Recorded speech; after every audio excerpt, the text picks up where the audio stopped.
Hello everybody and welcome to another NFL team preview video for the 2020 season. Today we finish up the AFC West and the entirety of the AFC in general with the Los Angeles Chargers, so let's begin. Alright, Los Angeles Chargers. They find themselves in a pretty tough position because they're in a city where they're playing second fiddle to the Rams right now because the Rams are more popular given their Super Bowl run a couple years ago. Of course, there's all the other teams that they got to compete with in sports like the Lakers and the Dodgers. And they're also in a pickle because they play in a division that is really good, really competitive. The Raiders, the Broncos, the Chiefs, they all look to be pretty good this year. And of course, the Chargers do look to be pretty good this year too. So how do you sort of remedy the situation where you're able to compete for a playoff spot in a division that's really hard, and when you have lost your franchise 8-time Pro Bowl quarterback to free agency? Well, if you're the Chargers, the thing that you can do is draft really well and build your team through free agency pretty well. And we're going to talk about the team building here in a minute, but first let's do a 2019 recap. They went 5-11 overall for the season. The offense was ranked 10th in the league. They were 6th in passing, 28th in rushing. They'll need to rebound on that a little bit this year. The defense was really good. It was 6th overall in the league. They were 5th against the pass, 18th against the run. Anthony Lynn is your head coach, entering his 4th season with a career record of 26-23. A snapshot of the previous 4 years: in 2018 they were 12-4, in 2017 they were 9-7, 2016 they went 5-11, and 2015 they were 4-12. So since Anthony Lynn took over, it's been a little bit of an uphill climb for them, but they've managed to do pretty well. They have increased their win totals in every year except this previous year where they had a bad season, and a lot of it I think had to do with Philip Rivers just not being himself anymore. And I think a lot of fans, myself included, are expecting Philip Rivers to rebound in Indianapolis, but that's still a 50-50 chance. So as far as this year goes, we'll go ahead and take a look at the projected depth chart. It's really hot. I can't talk. I don't even know why I'm filming this 90-degree asshole weather in August. Anyway, I digress. We'll go ahead and take a look at the projected depth chart for the Los Angeles Chargers here. And I want to start with the offense, and I want to start with the quarterback position because, yes, they did draft Justin Herbert, over, number 6 overall in this previous draft.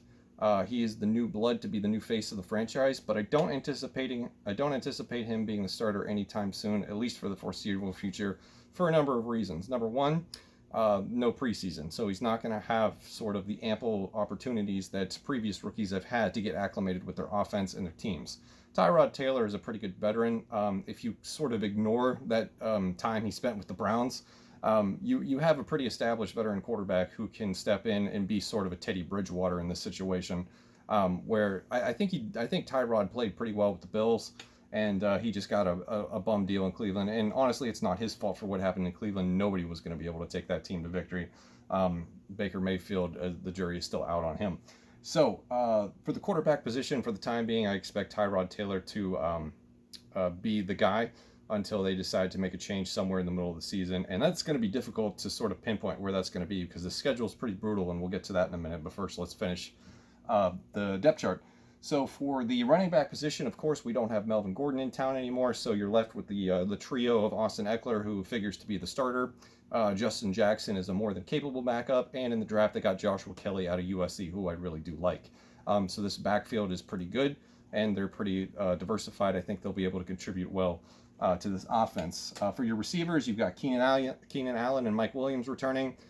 For wide receiver 3, I took a look at the depth chart and I was just like, there's nothing really that exciting here, so I'm going to pencil in Joe Reed from Virginia, who was one of their draft picks from this previous draft. They also got KJ Hill in the final round that they picked, so they have a pretty decent wide receiver core if Joe Reed can step up in his rookie season, which I think he can. If not, probably somebody like Patton will fill that role.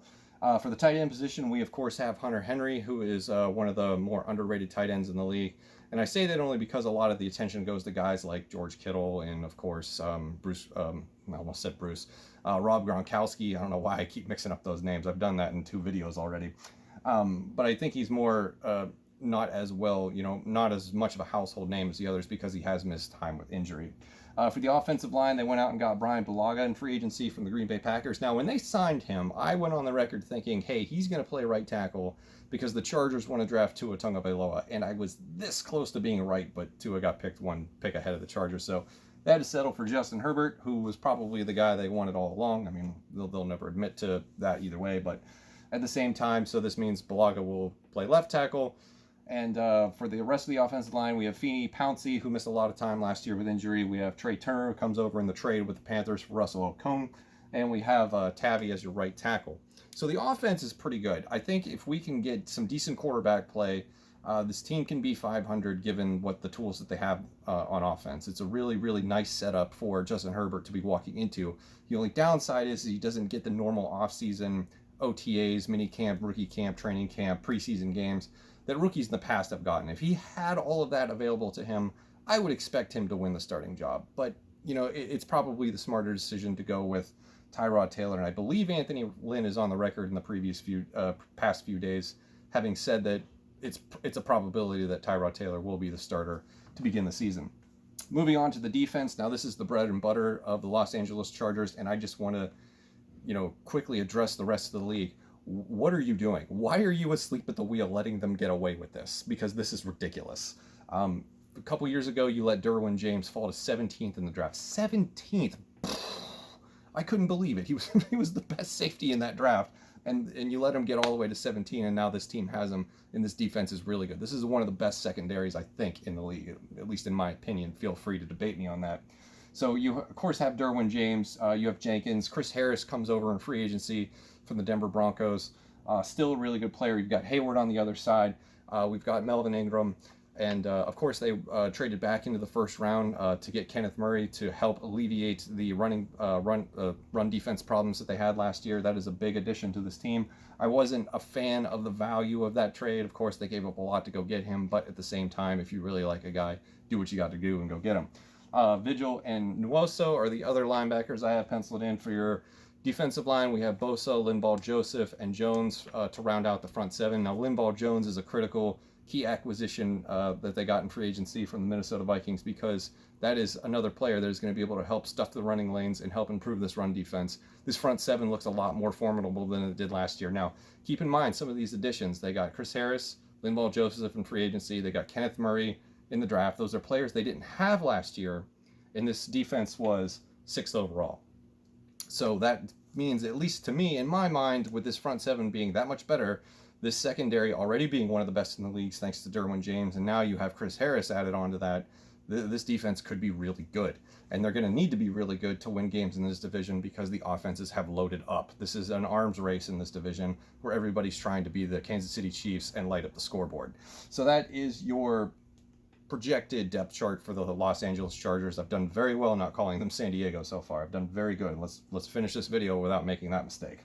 Moving on, let's take a look at their schedule. Now, the one thing that stands out to me for the schedule for the Chargers is that almost all of their divisional games come in the second half, and that's brutal because the first half is loaded with out of division teams, if you will, that are pretty good. So we start with a road game against the Bengals, a home game against the Chiefs, a home game against the Panthers, Bucks and Saints on the road, come back to home to play the Jets, Dolphins on the road, and the Jaguars at home. So you've got some winnable games mixed in there, but the thing that stands out is the Chiefs, the Panthers, the Bucks, the Saints, all in a row. That strikes me as pretty difficult. It's probably another good reason that they're going to hold off on rushing Justin Herbert into the starting role because, yes, opening on the road is going to be a lot different this year because fans won't be in the stands, at least, you know, for the foreseeable future. Maybe they'll be at some minimal capacity, like 10-20%, but at the same time, it won't be as advantageous to play at home as it has been in years past. But then you move on to the Chiefs, the Panthers, the Bucks, the Saints. Those are really brutal games, especially for a rookie who didn't get the advantage of having all of the off-season prep work at his disposal. So going with Tyrod Taylor makes a lot of sense in this aspect. For the second half of the season, of course, it is divisional game loaded. You have the Raiders, the Broncos, the Bills, Patriots, and Falcons at home. That's a pretty, brutal 2 weeks, but at least you get them at home in the comfort of your own city.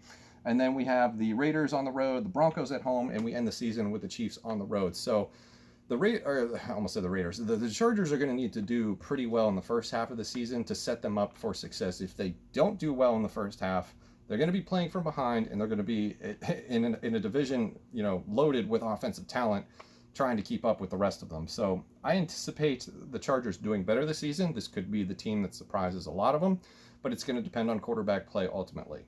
My three big storylines that I'm looking at for this season, we've already touched on them. Number one, Tyrod Taylor versus Justin Herbert.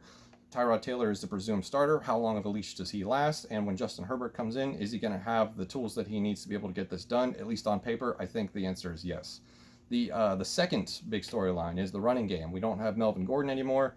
It looked like last year it didn't matter that they had him anyway. Austin Eckler has proven himself that he can be a big-time contributor to the offense. Justin Jackson, like we said, is a dependable backup, and I really do like Joshua Kelly out of UCLA. So I think the running game should be a lot better this year, even though it was really bad last year and we have a lot of the same people. But I think the offensive line has improved well enough, and it's just going to be a matter of the passing game keeping the offense, keeping them honest on defense. And when you have weapons like Allen, Williams, and Henry, I think you're able to do that.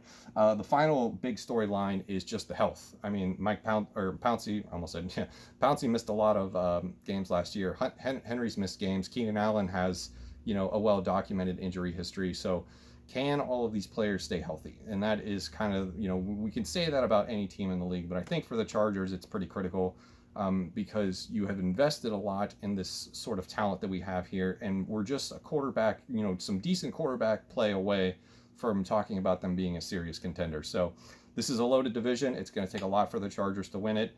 But at least on paper, they have the talent to be competitive. So if you're a Chargers fan, I think there is hope on the horizon. So thank you guys very much for watching. That's going to do it for this video. I'll see you in the next one.